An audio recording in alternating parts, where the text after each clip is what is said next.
Good morning friends, welcome to exam time. आज पढ़ेंगे आज का करंट अफेयर्स। चलिए शुरू करते हैं। फरवरी 2026 में चर्चा में रहा कुमार भास्कर वर्मन सेतु किस राज्य में स्थित है? ये असम में। ये पुल ब्रह्मपुत्र नदी पर बना है जो गुवाहाटी को उत्तर गुवाहाटी से जोड़ता है। ये क्षेत्र के आर्थिक विकास और यातायात को सुगम बनाने के लिए महत्वपूर्ण है। हाल ही में किस बैंक ने अपने 132वें स्थापना दिवस के उपलक्ष्य में सोल्जरथॉन 2026 मैराथन आयोजित करने की घोषणा की है? PNB, Punjab national bank. इसकी थीम है सैनिकों के साथ दौड़े, सैनिकों के लिए दौड़े। इसका उद्देश्य है भारतीय सैनिकों के प्रति सम्मान प्रकट करना और फिटनेस के प्रति जागरूकता फैलाना। इस मैराथन का नाम सोल्जर और मैराथन को मिलकर बनाया गया है। इसके उद्देश्य देश के वीर जवानों के बलिदान को सम्मान देना और आम जनता को स्वस्थ जीवन शैली के लिए प्रोत्साहित करना। पंजाब नेशनल बैंक की स्थापना कब हुई थी और इसके संस्थापक कौन है? 19 मई 1894 में इसकी स्थापना हुई थी। इसके संस्थापक लाला लाजपत राय थे। भारत का पहला ड्रोन रनवे किस शहर में विकसित किया जा रहा है? ये मेरठ में। इसका मुख्य उद्देश्य ड्रोन तकनीकी के परीक्षण, निर्माण, संचालन को बढ़ावा देना है। यह रनवे कृषि, रक्षा और लॉजिस्टिक्स जैसे सामान की डिलीवरी के क्षेत्र में ड्रोन का उपयोग को नई ऊंचाइयों पर ले जाएगा, जिससे पश्चिम उत्तर प्रदेश एक बड़े टेक हब के रूप में उभरेगा। हाल ही में NSSTA national statistical system training academy ने अपना 18वां स्थापना दिवस कहाँ मनाया है? ग्रेटर नोएडा में। विकसित भारत @ 2047 की परिकल्पना को प्राप्त करने के लिए आधिकारिक सांख्यिकी के लिए क्षमता निर्माण का पुनः कल्पना सांख्यिकी और कार्यक्रम कार्यान्वयन मंत्रालय के अधीन आता है। इसके मंत्री केंद्रीय राज्य मंत्री कौन है? राव इंद्रजीत सिंह हैं। इसका उद्देश्य है कि सांख्यिकी में आधुनिक तकनीकी जैसे AI, machine learning, big data का उपयोग करना ताकि देश के विकास की योजनाओं को अधिक सटीक बनाया जा सके। भारत में सांख्यिकी दिवस कब मनाया जाता है? 29 जून को। ये प्रोफेसर PC महालनोबिस की जयंती के उपलक्ष्य में मनाया जाता है, जिन्हें भारतीय सांख्यिकी का जनक कहा जाता है। सी बॉक्स पोर्टल और कार्यस्थल पर महिलाओं की सुरक्षा पर राष्ट्रीय सम्मेलन आयोजन किस मंत्रालय ने किया है? महिला एवं बाल विकास मंत्रालय ने किया है। सी बॉक्स का अर्थ है सेक्सुअल हरासमेंट इलेक्ट्रॉनिक बॉक्स। ये नई दिल्ली के भवन में आयोजित किया गया था। पोस्ट एक्ट 2013 को मजबूती से लागू करना और कार्यस्थल पर महिलाओं की सुरक्षा को सुनिश्चित करना। देश का सबसे बड़ा AI साक्षरता अभियान सर्वम AI मयम कहाँ शुरू हुआ है? ये केरल में।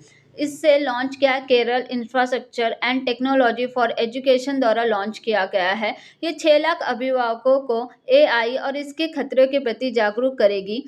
इसका उद्देश्य है नागरिकों को डिजिटल दुनिया में सुरक्षित बनाना और असलियत व धोखे में फर्क सिखाना।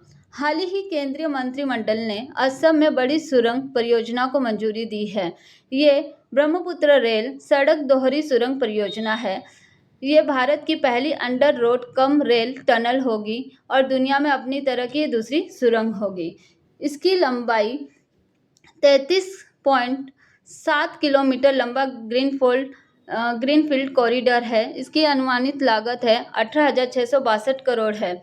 इसकी कनेक्टिविटी NH-15 के गोहपुर को NH-715 के नुमालीगढ़ से जोड़ेगी।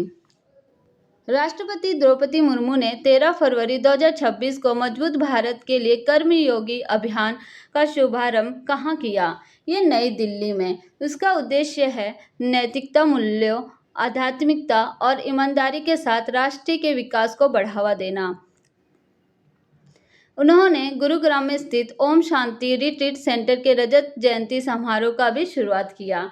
यह कार्यक्रम आध्यात्मिक संस्था ब्रह्म कुमारी द्वारा शुरू किया गया है। गुजरात सरकार ने गिफ्ट सिटी का नया अध्यक्ष किसे नियुक्त किया है? उदय कोटक को।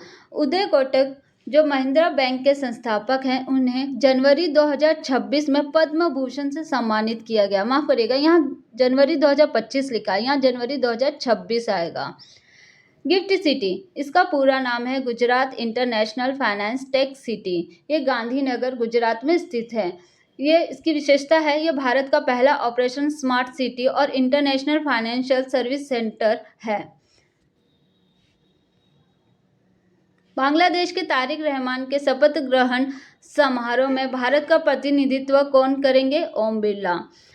बारबाडोस की किस प्रधानमंत्री ने लगातार तीसरी बार ऐतिहासिक चुनावी जीत दर्ज की है?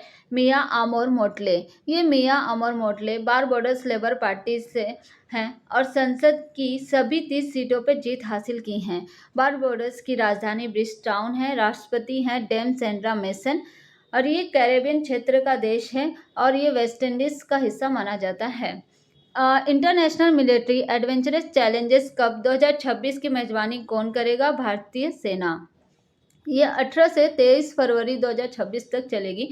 पूरी हिमालय की तलहटी में इसमें 7 देश होंगे: भूटान, ब्राज़ील, काज़ाख्स्तान, किर्गिस्तान, नेपाल, श्रीलंका और सऊदी अरब की टीमें होंगी। इसमें भारतीय टीमें होंगी। भारतीय सेना, वायुसेना, कोस्ट गार्ड और भारत तिब्बत सीमा की पुलिस के जवान भी शामिल होंगे। सड़क दुर्घटना पीड़ितों के लिए शुरू की गई पीएम राहत योजना क्या है? ये कैशलेस उपचार सुविधा है। इसका पूरा नाम है road accident victims hospitalisation and assured treatment. इसकी सुविधा क्या मिलेगी? इसमें दुर्घटना की तारीख से 7 दिनों तक अस्पताल में भर्ती होने पर मुफ्त इलाज की सुविधा मिलेगी। वीडियो अच्छी लगी हो तो लाइक, शेयर एंड सब्सक्राइब करिएगा।